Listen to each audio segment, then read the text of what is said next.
Hey folks, welcome back once again to Harley Day Rider, here with HDR and Mrs. HDR. Hi. We are here in our kitchen, obviously. The trip is over as of last Friday, which was, what did you say it was? 21st. Of July 21st, 2017. We wanted to give you a little recap of the trip itself. You've seen all the videos through the series, which a lot of you, thank you very much. Applauded Mrs. HDR for her part in the series, as well as Pam and Ray, who couldn't be here tonight because they are off journeying somewhere on their trike. You can never get them off that trike. I don't know where they may be, but they're probably on a journey of their own. So I'll let Mrs. HDR here tell you first what she experienced as a brand new rider. I mean, we were all new to this trip. None of us have taken a trip this long before, so it was a brand new experience for all of us. And Mrs. HDR here has been riding for just 2 years, the longest trip being 200 miles. So maybe let them know what did you tell me, because she told me a lot on this trip. What did you tell me about being on a motorcycle now opposed? Because when we left, she wanted to take her car, but then when we came back, she goes, okay, it wasn't that bad. It wasn't that bad. So go and tell them, maybe the new riders out there, the wives of these guys, maybe not wanting to go, should they go? Oh, you should go at least one time. Do a little trip. This was the biggest trip I've ever done. It made me nervous at first, but then once you get on the bike, we just took off. You notice a lot more than you do when you're driving in a car. You're constantly looking around. You can smell everything. And from here to South Dakota and Wyoming and back, you smell a lot of cow manure. We saw a lot. You look around a lot at the weather, because you think you're going to run into a storm at 1 minute, and then before you know it, the clouds are somewhere else and there's sunshine where you are. So it was different. Constantly looking around at traffic.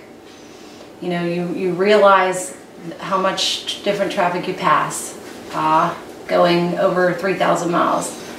But it's an experience. It was an experience, and I don't know if I'd go that far again, but I'll definitely ride again. And you know, it's funny because we did go 3,420 miles was the total round trip mileage with a lot of the stuff that you folks have seen on the videos. And the interesting thing about that is we actually got the total gas right here, all the gas slips, and it totaled up to $152.95 in gas. So that was exciting. And actually, Mrs. HDR, or Mary, if you want to know her real name, she can actually tell you, what was the total, like, hotels? How much was it for the hotels for the, what was it, almost 16 days on the road, 15 days? We spent approximately $1,300 for hotels. And we were worried. We wanted to plan out everything ahead of time, and we didn't, because you really can't. Because one day you might go further than the next day, and you want to, but you can't. So we would kind of break out, take a break. We would look up hotels or look at the next area we were going to be around, and we would just find a hotel. It wasn't that hard. And it worked out, and we did find out that you should not use the website booking.com. Yeah, there was a few. Like, you have to check Expedia and Travelocity and that, because they overcharge the hotel. So then the hotel overcharges you. So they're going to make money somehow from you. And when we get to the hotel, they've told Mary and Ray when they went in to book, many times if you would just call the hotel, they could have gave you a better price. But being you book through booking.com, you can't cancel it. You're stuck. And they're going to get 17 extra bucks off of you somehow, so they can make money. Yeah, they can't deal with you if you go through one of the Travelocity or Hotel.com. They can't deal with you then. You have to go directly through them. So it pretty much tells you that, I mean, the websites obviously have to make money, but they're not all what they're cracked up to be, saying we're saving you money, we're finding you the absolute guaranteed lowest prices, because a lot of times they're adding money on top of it. So do they have rooms maybe that I don't know, maybe the hotel can't book them, it says it's full, you check out and it says they have 2 rooms. I don't know, maybe that's a possibility. Another thing we found out on this trip, being we were packed pretty tight on the bike, was it was funny because when we got to the hotel, we'd unpack the bike, and then if we wanted to go out and pick up some beer or something like that, what did we have to do? Well, we had to unpack the bike. We had to unpack the bike, take everything in. Yeah. Then go back out and get on the bike. Then you get on your bike, and then you would go find your, your adult beverages or pop or whatever, and bring it back to the hotel. Just snacks. Yeah, even snacks. He just wanted a snack. Even snacks. A lot of times, after riding all day too, with Ray and Pam, we found when you got to the hotel and you wanted to go out to dinner, you pretty much had to look around and see what was in walking distance. Because they didn't feel like getting back on their bikes, and we really didn't care to either. It didn't really matter one way or the other. But sometimes that could be hard. Or we ordered it, or we ordered in. Yeah, ordered in. We had pizza delivered. We had Chinese delivered right to the hotel. So, that can be, if you want to stop before you get to the hotel, you just have to plan out how you want to do that. Yeah, and you could plan that out, but sometimes you're getting to a hotel around 3 or 4 p.m. Yeah. A little early for dinner, at least for us, and you don't want to be hungry all night. Also, here, and I told you guys this on the video, make sure when you have your snack bag, you should probably hide it. Yeah, don't put it by the TV, because most likely they're going to throw it away. Yeah, don't put it by the TV, in a plastic bag. The cleaning lady apparently threw away a brand new family bag of Doritos and some sunflower seeds, which was upset, but they made it right. Yeah, they did. They replaced everything. They replaced everything. They were absolutely very upset about it. I think the lady got like slashed or slapped with a big whip or something. Nah, that probably didn't happen.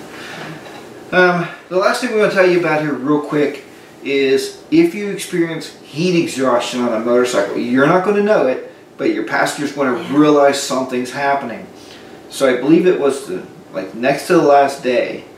Actually, next to the last day, we were trying to make it into Ohio, Columbus, Ohio, or somewhere to stay, so it'd be closer to Pennsylvania, closer to home. But Mary started experiencing the bike going very close to tractor trailers, and tell them what else you experienced and how you realized that there was something wrong with your driver. Yeah, he wasn't avoiding the potholes and kind of drifting close to the middle of the road. So I grabbed onto his belt loop and I would kind of tug, and he would kind of come back. And back seat driving, right? Yeah. Pulling your belt. I asked him a couple times if he was okay, and he shook his head. But then finally, after a little while, we pulled over because something was wrong. Yeah, she just finally, there was an exit, and Mary finally said, well, just get off the exit.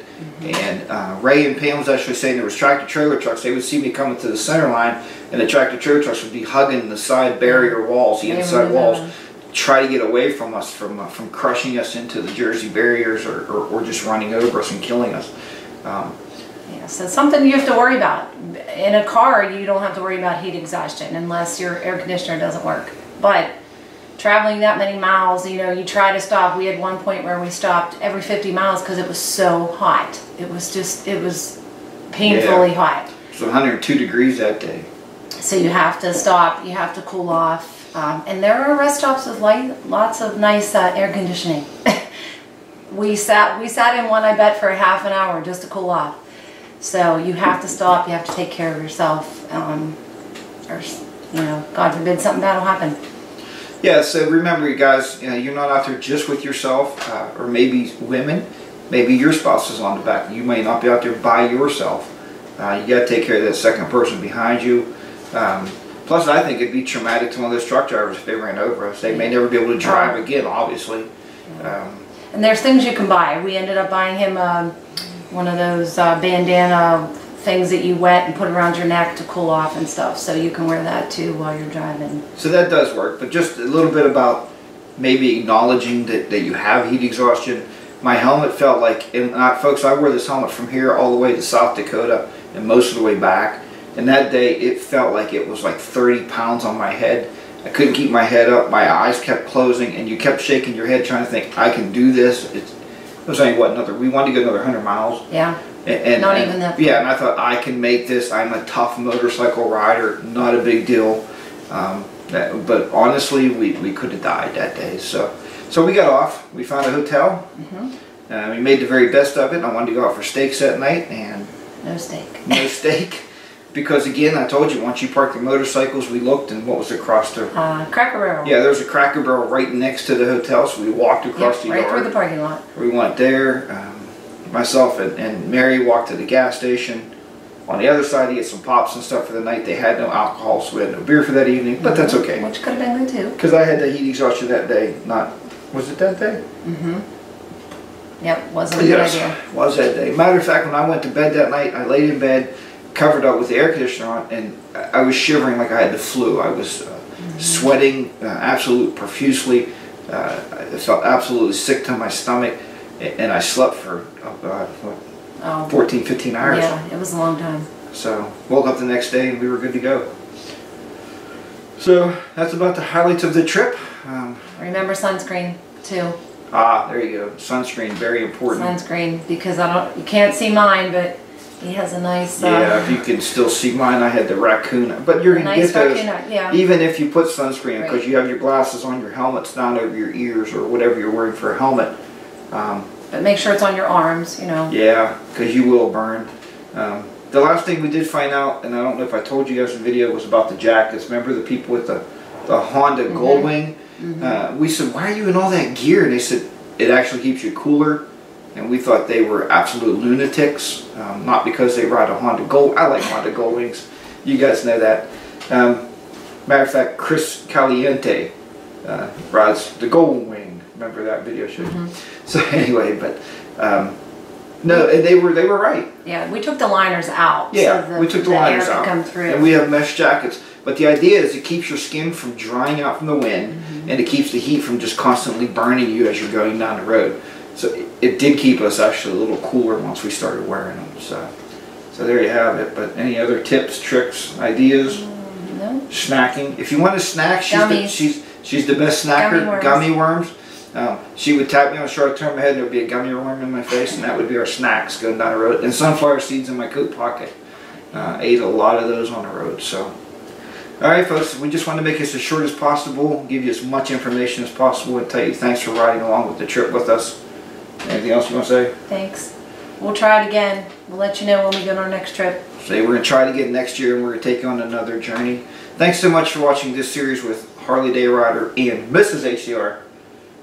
And we'll talk to you guys all next time. Take care. Remember, ride your own ride. Be safe out there. And always know the signs of heat exhaustion. And take it from us. Be very careful. We'll talk to you next time. Thanks for watching. Bye for now.